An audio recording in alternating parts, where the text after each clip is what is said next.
What is the saddest moment of your life? I'll never forget when I got the most bone-chilling voice message from my mom in our family group chat. At this time I was in school, our class just ended and I was still sitting in the classroom. I put on my headphones to listen to what my mom sent me.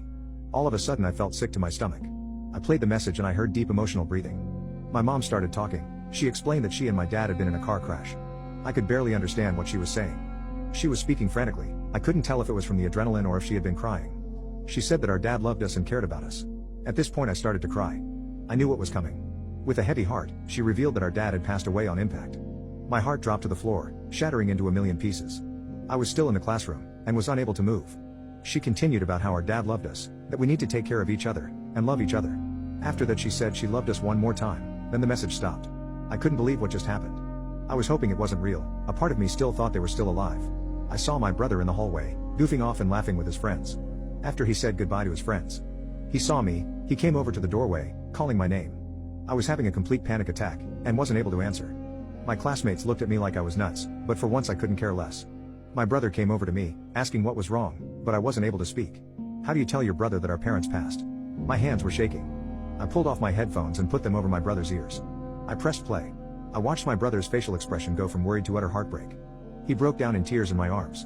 Shortly after this, my sister called. We didn't even talk to each other, we just sat there crying. About an hour later a police officer came into my class. They took me and my brother, and we went into the car. The whole ride was silent. The policeman didn't say anything, but I could see the pain on his face. Once we arrived at the station, we saw our sister there. The three of us just hugged and cried for a bit. We all sat down, the three of us and the two policemen. They explained that our parents had been in a car crash that involved a driver under the influence. Apparently the driver had some minor injuries. At this point I felt completely numb. In between staring at the wall or the floor, I asked the police officer for some details, mostly about the driver. He had nothing to say. I looked at his partner, and he quickly avoided eye contact with me. I knew there was more. The officer who picked my brother and I up, grabbed my hand, and revealed to us that our mother had just passed away in the hospital. My mind went blank. The weeks after the accident were blurry.